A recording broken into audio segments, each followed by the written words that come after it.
Greetings, I'm Renee Fisher and I'm a landscape and wildlife photographer based out of Ontario, Canada. I've been shooting with Pentax for about 10 years now, and I started off with the Pentax KX back in 2010, and my more recent camera has been the K3 Mark II.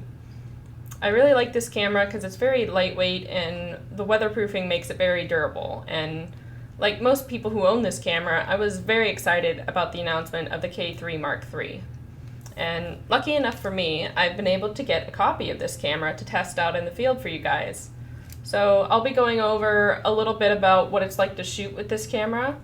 I'm not going to dive too deep into all the specs and the features because you guys can look that up. I just want to tell you about what it's like to shoot with this camera, and I think you guys are really going to enjoy it because I've just seen massive improvements from the K3 Mark II.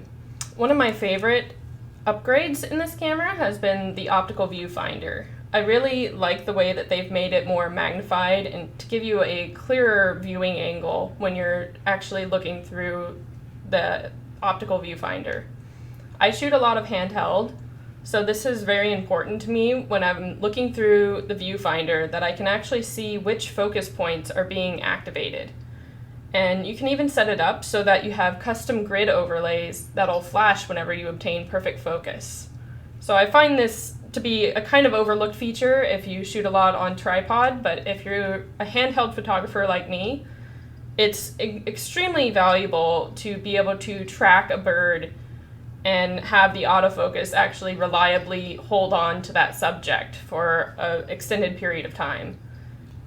The buffer can sometimes be a little bit of a problem if you're shooting continuously for a very long time, but it's not something that I really find I run into a lot. I usually anticipate the action and I'm able to kind of time it, so I don't really run into any buffer issues. One thing I do really appreciate about Pentax is their commitment to the optical viewfinder, where many other brands are moving to mirrorless and electronic viewfinders. And personally, I just find being able to look through glass and actually see and connect with your subject is so valuable. And you don't really get distracted with the screen and the lag and your battery life. You can just focus on what's in front of you. I find as photographers, we often get really caught up in like just capturing the moment and our settings and are we operating our camera right? But I find if you're really connected with your subject, you can kind of just go into autopilot and just use your knowledge that you have stored away in the back of your mind and just shoot. And it comes across as a much more impactful and powerful image if you just focus on what's in front of you and capturing that beauty. One thing that I think really upgrades the experience of shooting with this camera is using custom image modes. Now, custom image modes act like different types of film, so you can sort of adjust the color, the mood of your photo before you even click the shutter.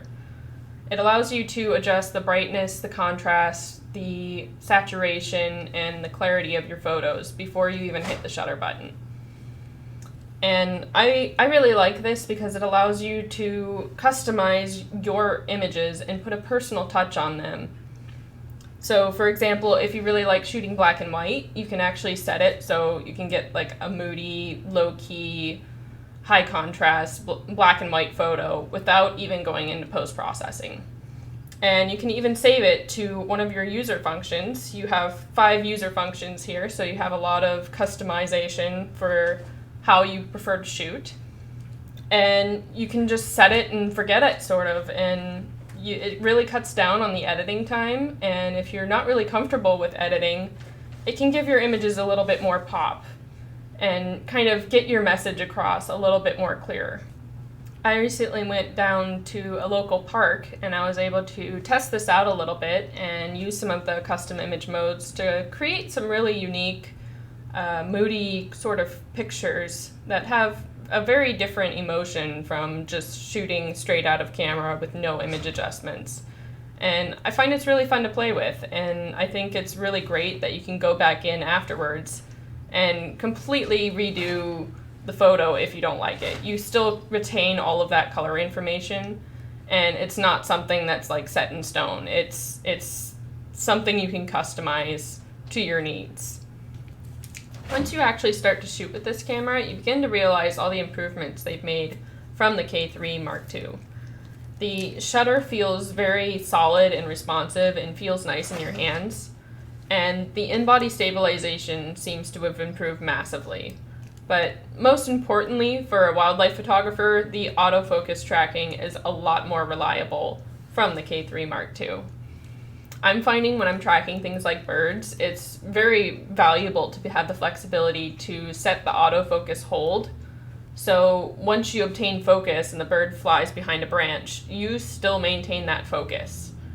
And I think once it locks on to the target that you're aiming for, it's pretty good at keeping the target in focus, even in low light or if the bird is flying towards you a little bit. It seems to still hang on a lot of the times. It's not perfect, obviously no camera is, and you might lose focus for a couple of shots, especially if you're just holding down the shutter button, but I find I get a lot more keeper images out of this compared to my K3 Mark II. And I'm really happy with the advancements that they've made with this camera. Now, I'm not a very technical photographer, so I don't know if all the numbers and specs really reflect how much better this is. But I'm finding, again, like I'm going out into the field and testing it in horrid conditions, super low light, sun's already set, and I'm still getting images that I can keep and show to people.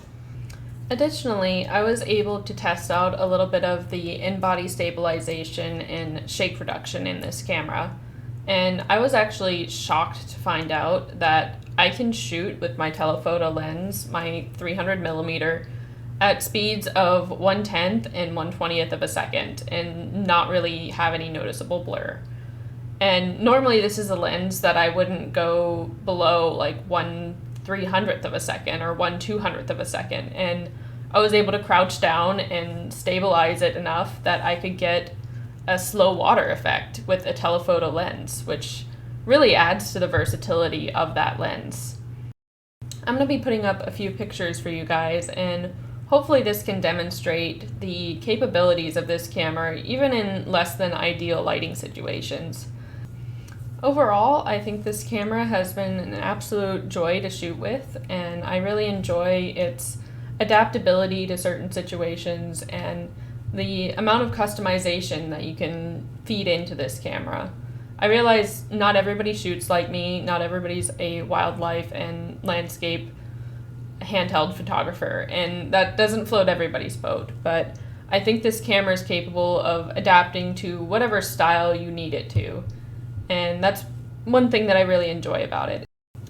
Pentax has always been committed to a classical feeling to photography with all of the modern enhancements of autofocus and low light performance, and I think this is a really nice experience, and you don't have to relearn how to use your camera every time they release a new body.